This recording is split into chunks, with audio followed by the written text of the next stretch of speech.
This is regarding experiences. Okay. Actually, it is about sharing experiences.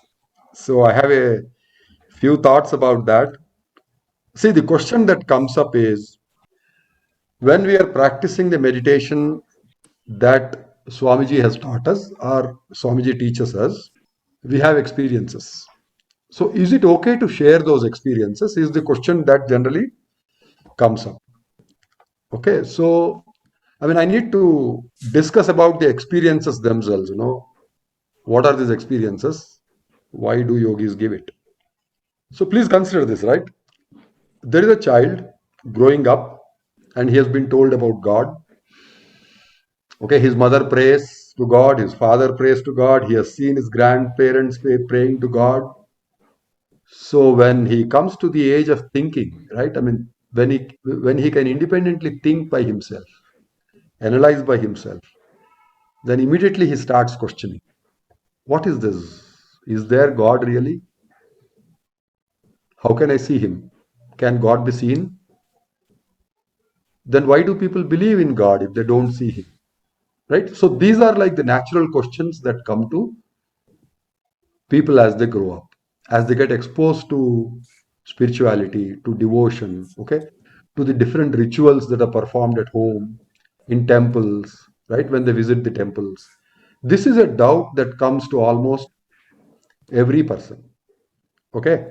Now, what is the best way of instilling faith in a person about God, about spirituality, about spirit? See, as we grow up, we slowly realize that we have something called a mind. It's not a thing, it's not an object, but yet we know we have a mind. Okay.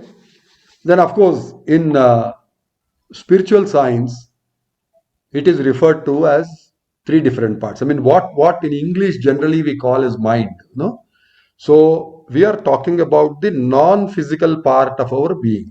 There is a physical body, the body, right? And each of us has a unique physical body.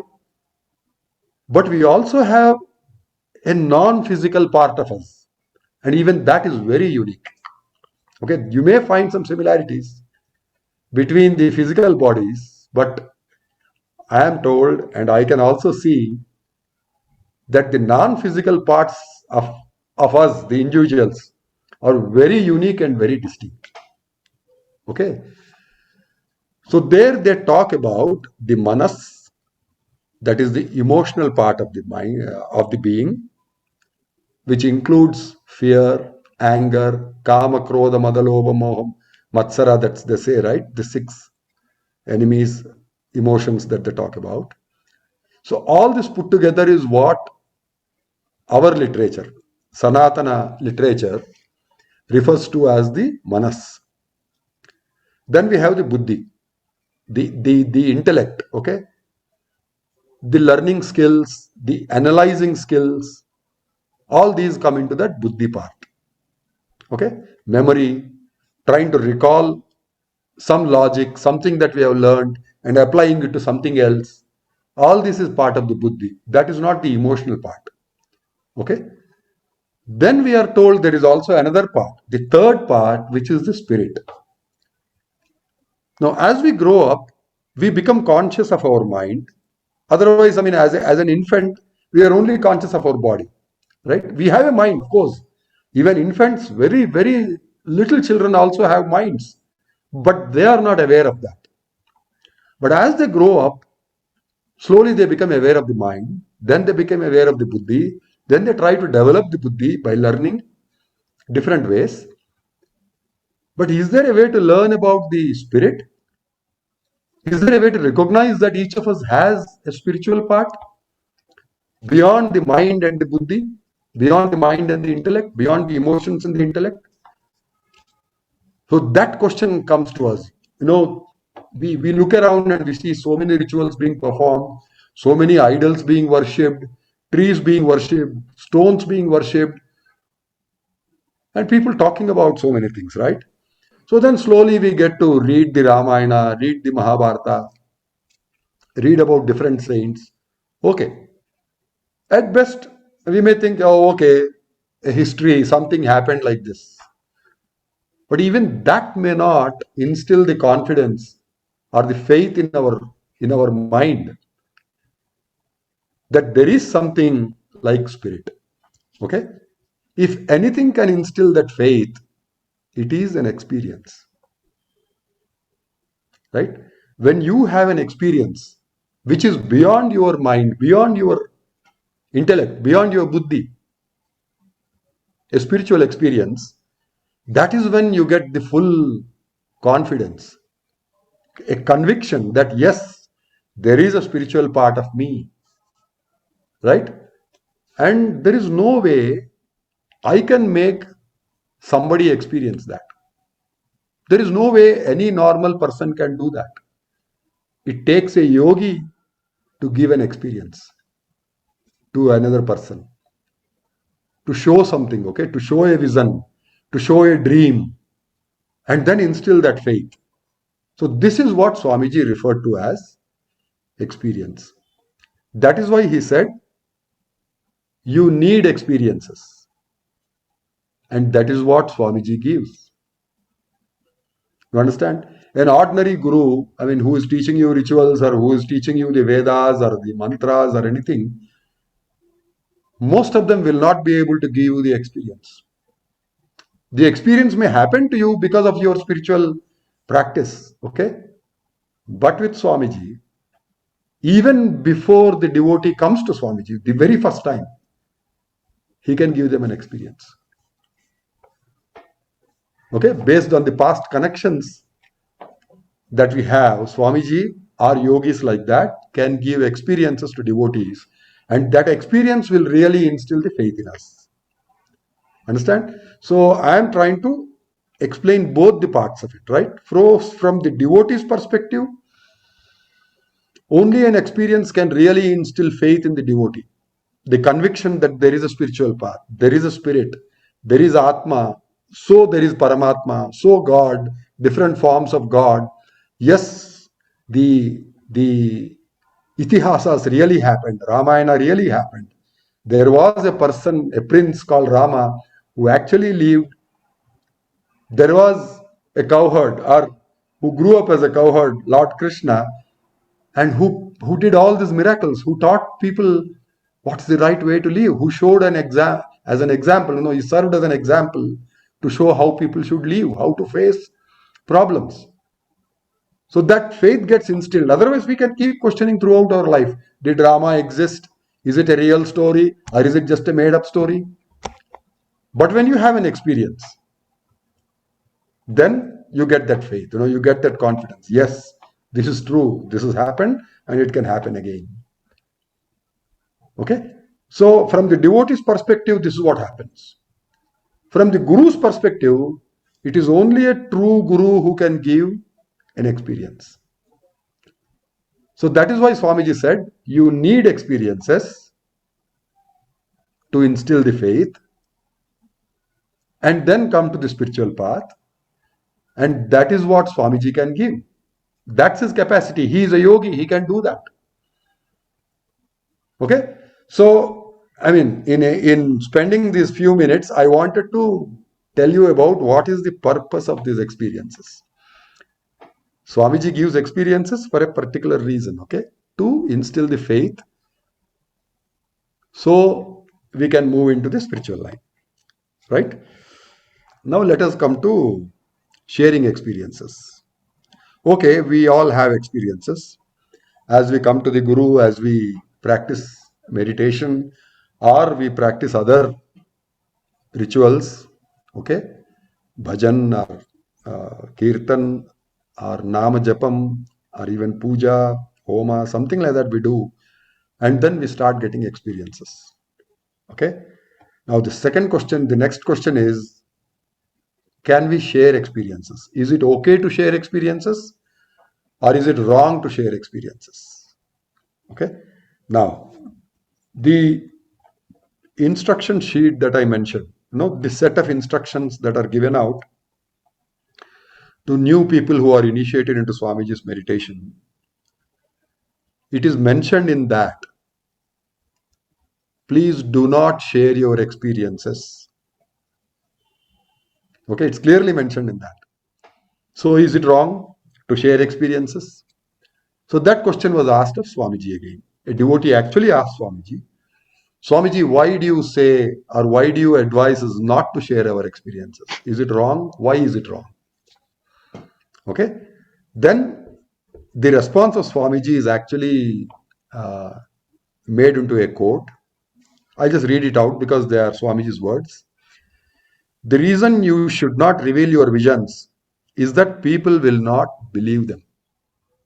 They will think you are making it up or there is something psychologically wrong with you. These experiences are related to the spirit and the soul. So it is not easy for other people to understand their occurrences. Okay. If you know of people who believe in you,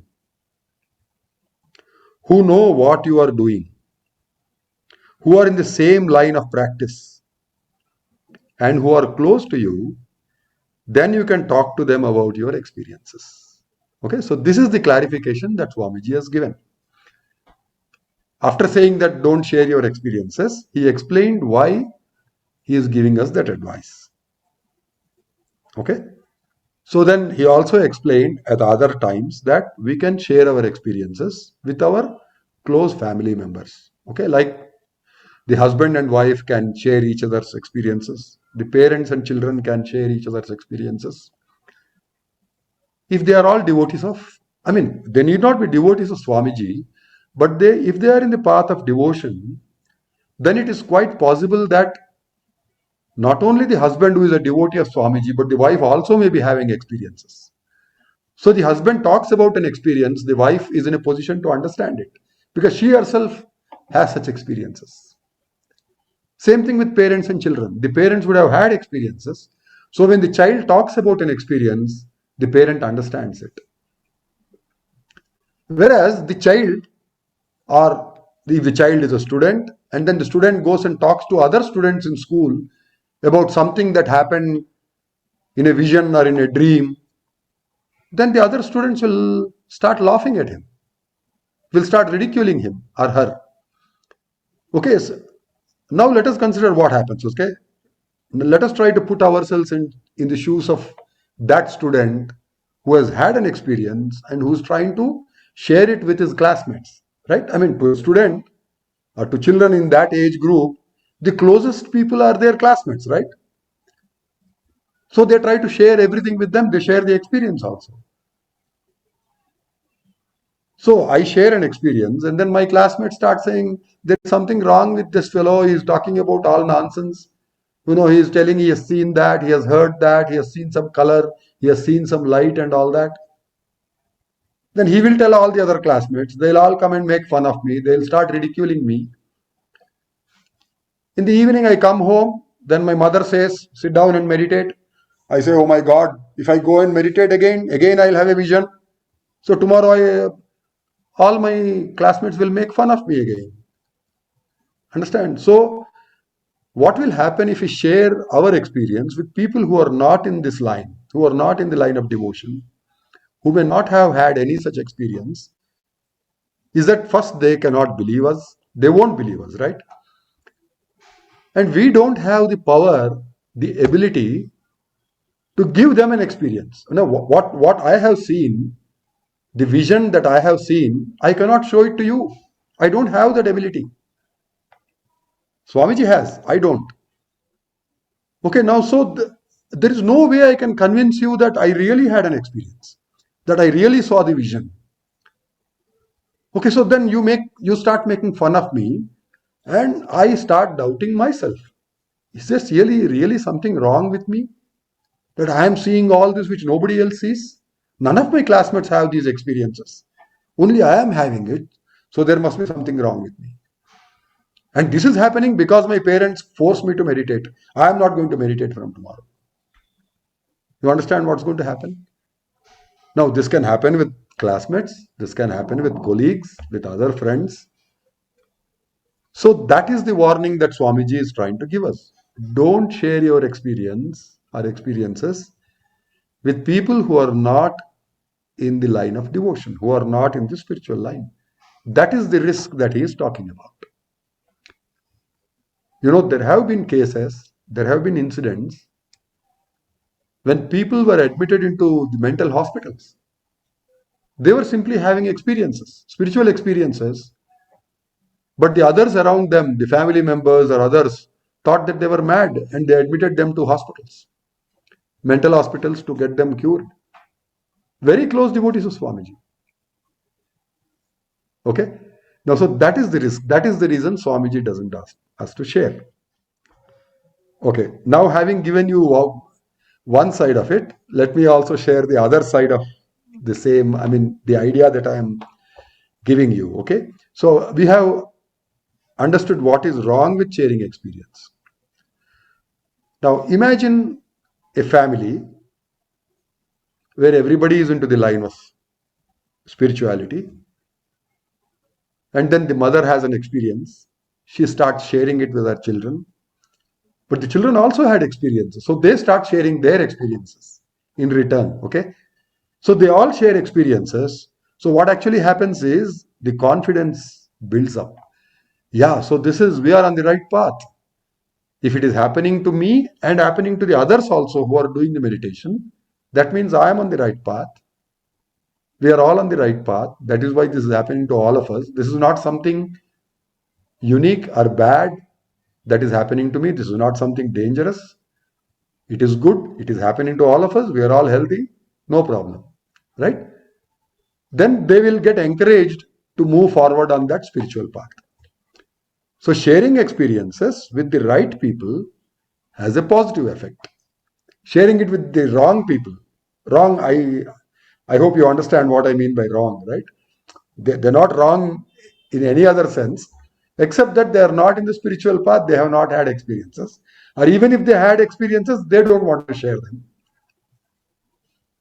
Okay? So with such people, it is better not to share experiences. But if you find people of your own kind, all devotees gather at the ashram, gather at a function, go ahead, share your experiences, encourage others also to share the experiences. That way, the faith builds up. Okay? And we can progress further fast. Again, I would like to give you an example as to how much value Swamiji placed in experiences. Okay, it's a small incident that I would like to share. Thomas L. Palotas, that is his name, long name. We simply call him Tom. He is the one who has written 4 books on Swamiji, and he is the one who has made all the photographs and all the videos available on the internet, which we all today download, share, and all that. Okay. How it actually happened is in 1994. All of you know that Swamiji has taken Mahasamadhi in March 1994, 28th of March 1994. Okay. So that year, Tom had come here to Bangalore from USA to participate in the birthday function of Swamiji on the 24th of January 1994. So this was 3 months before my Swamiji's Mahasamadhi. Okay, so the birthday function was over, and after that, Tom was continuing to stay at the Bangalore ashram.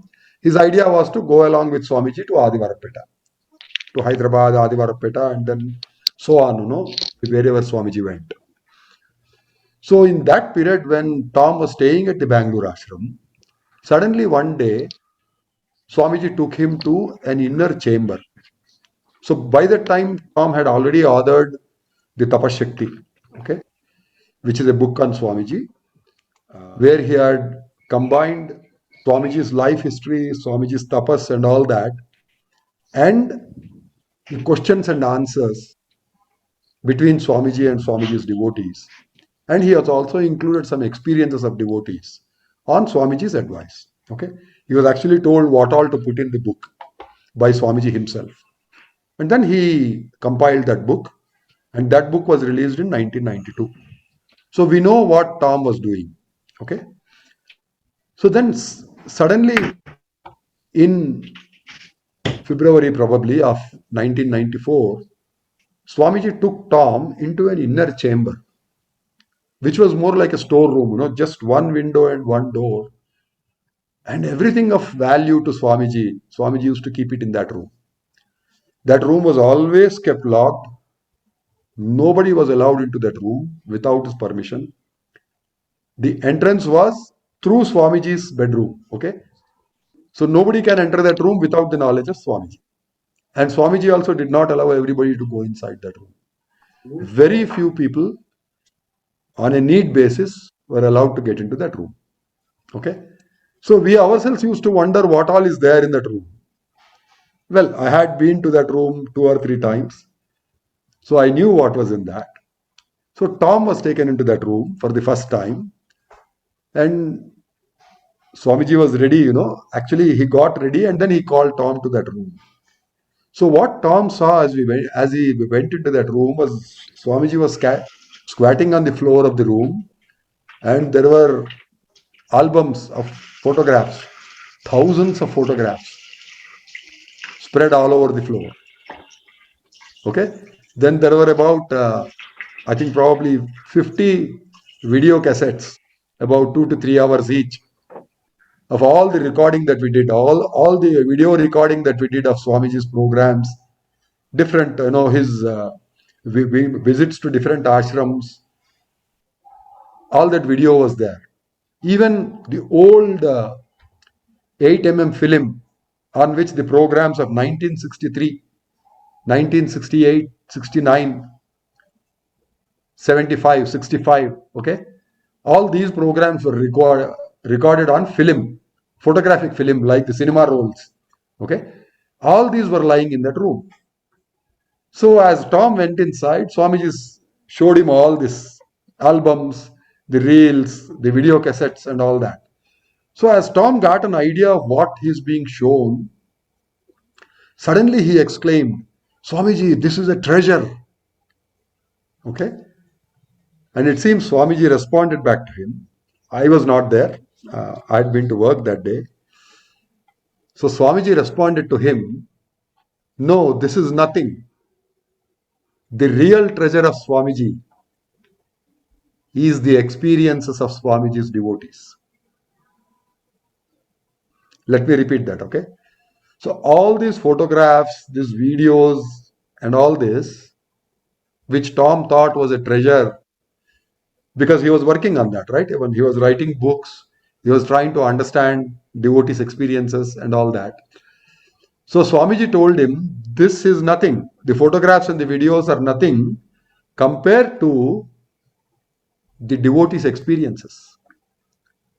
So Swamiji said, the real treasure of Swamiji are the experiences of Swamiji's devotees.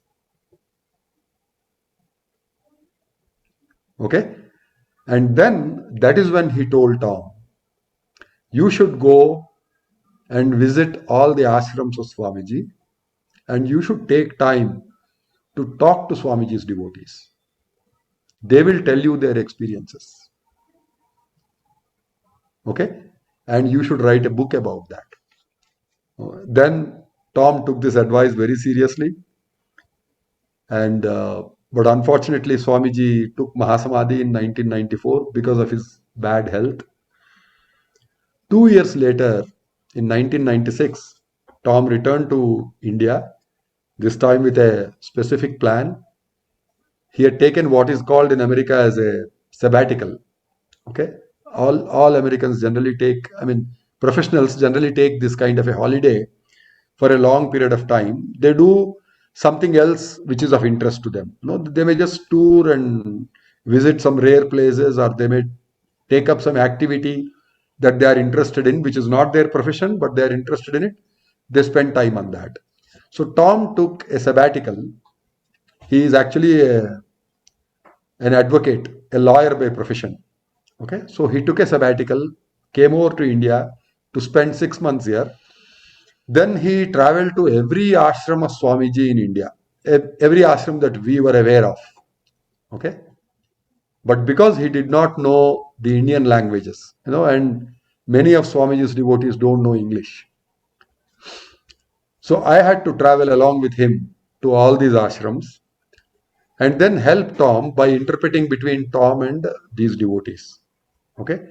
So he spent 6 months of his time in India because of Swamiji's advice, and we started interviewing hundreds of devotees. Okay, we began from Adivarapeta, we went to all the ashrams, and we collected the experiences of all the devotees. I mean, I cannot say all devotees, but many of the devotees. Okay, and there also the same thing used to happen, meaning we go and talk to a devotee. I mean, the other devotees tell us that, this devotee is a very senior devotee, very old devotee.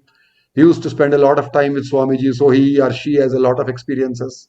So we would slowly approach that devotee and say, we are trying to record the experiences. Oh my God. So the first reaction is, oh my God, he or she is very afraid.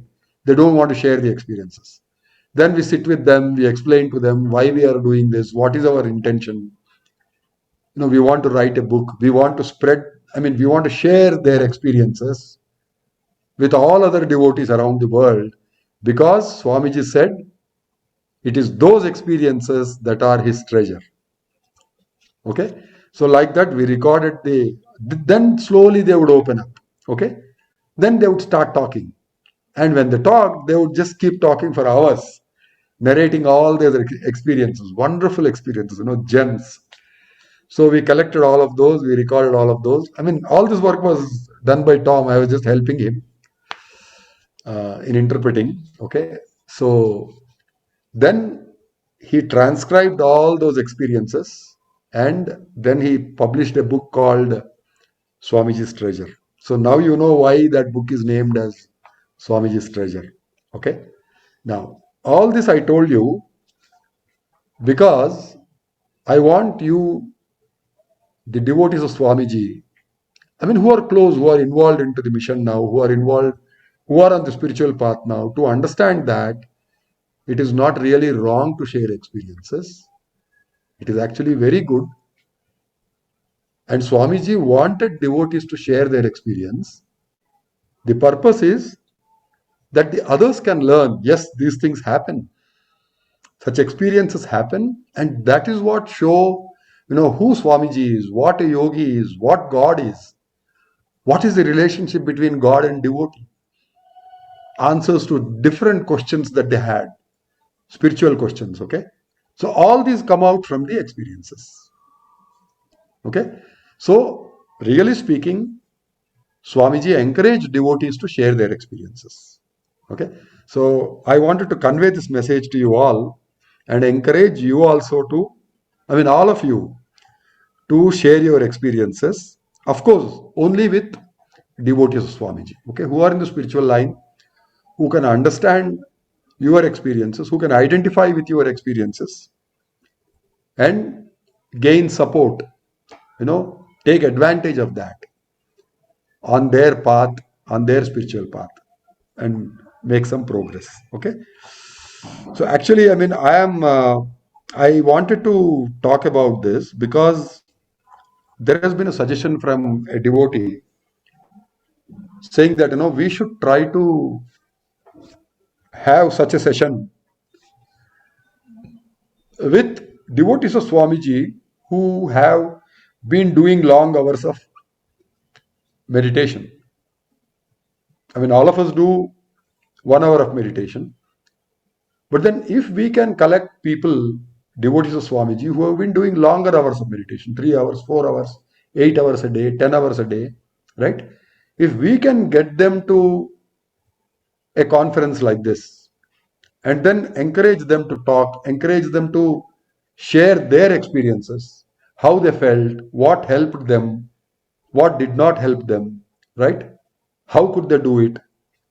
How difficult it is, or how easy it is, whichever, right? So if we can have such a gathering, it will really help the other devotees in taking up the spiritual path seriously. Okay, and doing, it should be able to develop some commitment in them, give them some assurance. Okay, now it is all the more necessary now because devotees cannot go to Swamiji and ask him now. Cannot go to talk, go and see Swamiji and get encouragement from him. Of course, if they do the meditation, then Swamiji will appear to them and give them experiences and give them confidence. That's right. But then to get there, right, devotees will require support from other devotees. Devotees who have been in this line for a long time, devotees who are sincerely, faithfully practicing what Swamiji teaches us, mainly the meditation. Okay, so those who are doing a long hours of meditation on a daily basis, if they can share their experience, I don't mean visions and lights and sounds. No, I'm not talking of that. I mean, those also can be shared. They should be shared. But I am also talking about what helped them do that meditation, what encourages them, what motivates them to do such long hours of meditation, and how do they face the obstacles? How do they overcome the obstacles that they face? So it can help other devotees. See, we cannot go and talk to somebody else about this, right?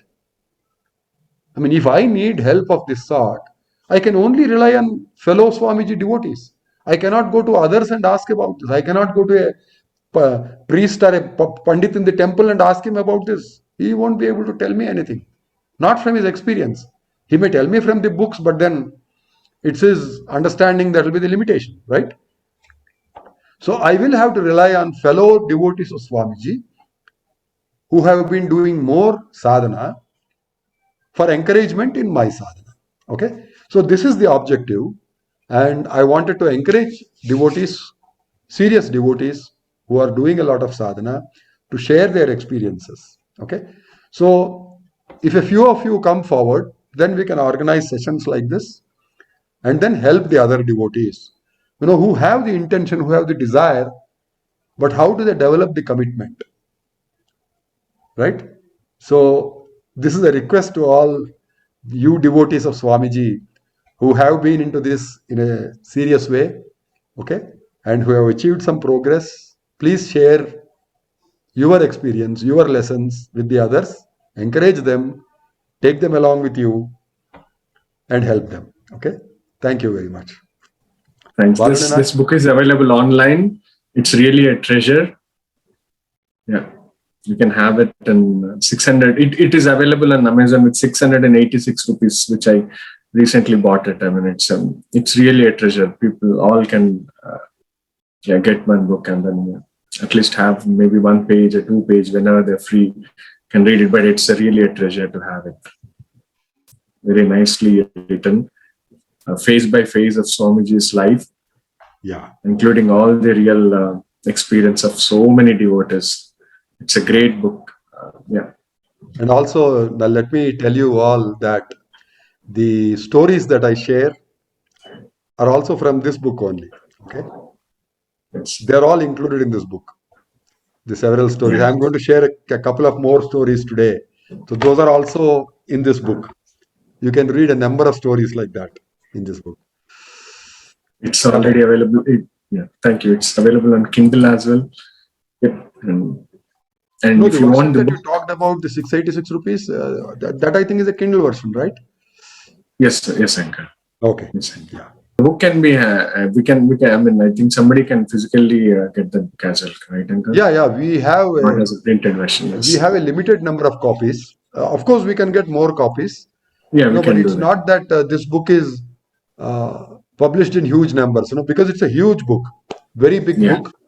The size is very big, okay, and it's also very costly to print that, So to print 1,000 copies, we will require something like 30 lakhs of rupees. Okay, so we didn't want to invest that kind of amount because we can't be sure that 1,000 people will buy the copies. Okay.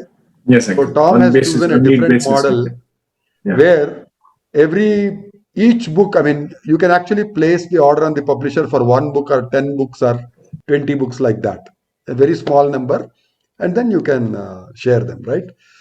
So we have a limited number of copies, probably 4 or 5 with us in Bangalore. So those who are interested can take those copies. Thanks.